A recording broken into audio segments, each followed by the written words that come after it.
سلام على أحلى ناس. اليوم راح نسوي شيخ المحشي. طريقة كتير سهلة ومقاديرها كتير بسيطة. أول شي عنا راح ننظف الكوساية بهالشكل من هون، ومنقورها بحيث ما ناخد منها كتير، بدنا نعيفها سميكة بهالشكل.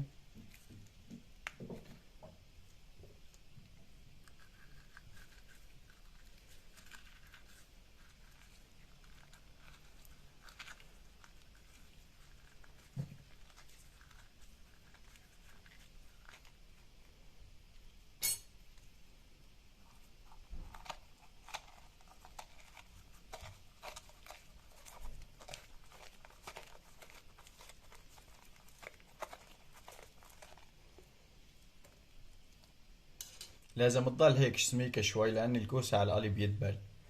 بس رقناها بتدبل وبتصير كلياتها بتتفتح معكم على القلي، فهيك بنعيفها شوي سميكة أفضل. هالسمكة هاي هيك بتكفي كتير ممتازة. عندي كيلو كباب غنم راح أضيف عليها معلقة بهار ومعلقة ملح.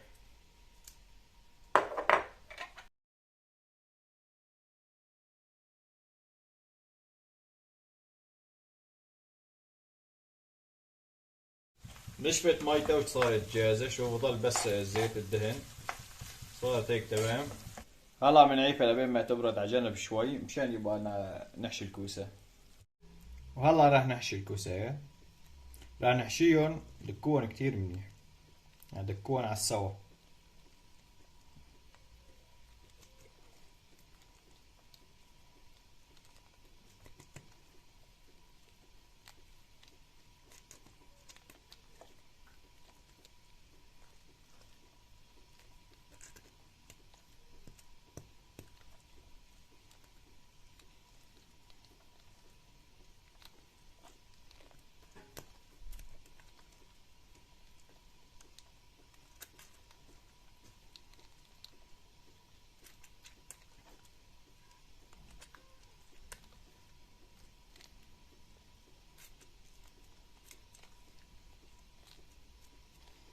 شوفوا هيك بس رصيتوها تعبت ما عاد نحط فيها اكتر تمام.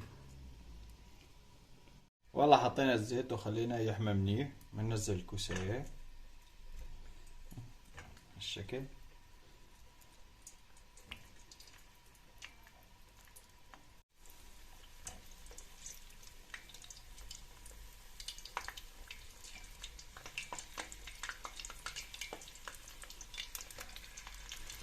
والله بنعيفهم بس لياخذوا لون نقلبهم على الطرف الثاني.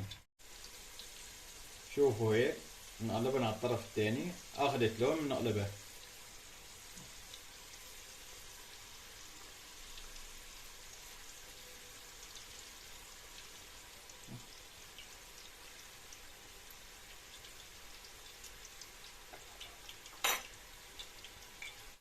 هلا هيك استووا عندي من الطرفين بنطالعهم. بنحطهم على ورق مشان ينشف الزيت منهم. نصفهم كلياتهم جنب بعض على ورقات مشان يصفى كتير الزيت منهم.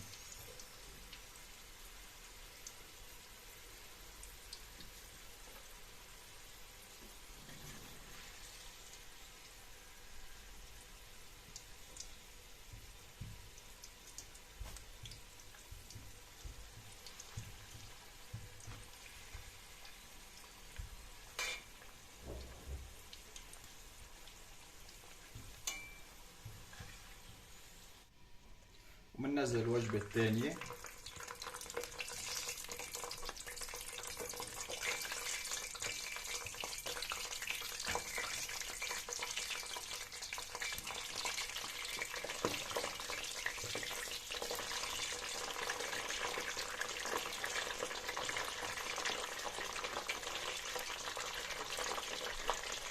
وعندنا ما يقارب الكيلو ونص لبن. رح نضيف عليهم 3 معالق نشا كبار. رح نضيفهم على البارد طبعا. ونضيف عليهم معلقة ملح كبيرة كمان.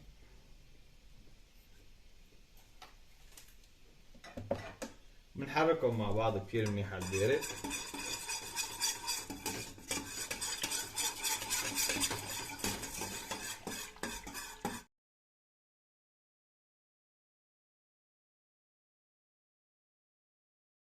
هلا شغلنا النار تحت اللبن، بنحرك كتير منيح، بنضل عم نحرك لبين ما يغلي.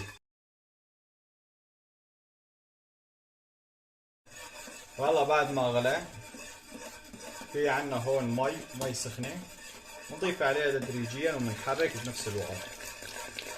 بنضيف عليها ما يقارب الكاستين، كاستين مي.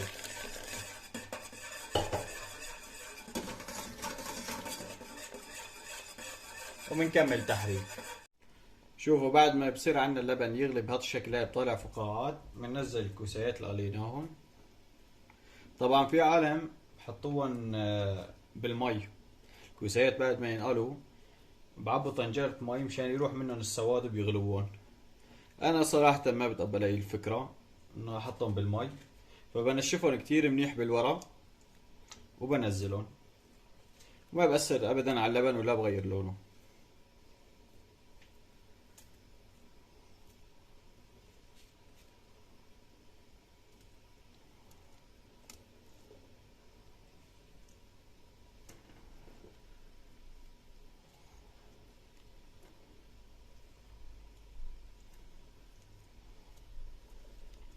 هيك تمام. هلا بعيفهم، بتركهم شوي خلي يغلوا مع اللبن.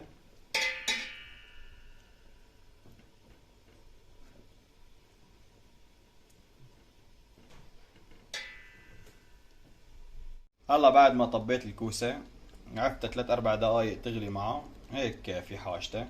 راح طفي تحتها ونجهزها على التقديم.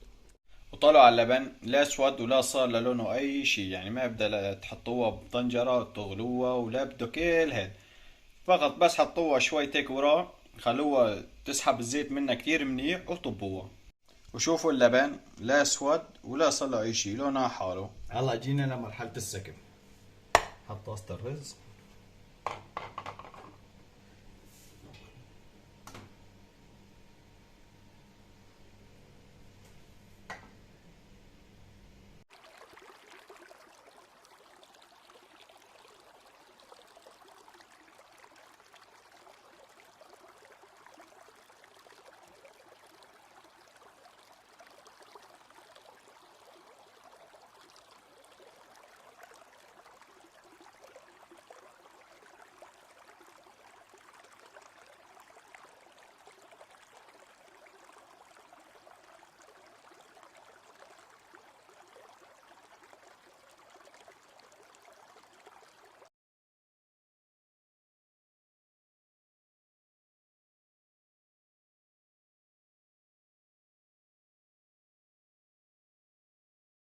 شوفوا لا منظر ماشي بشهي.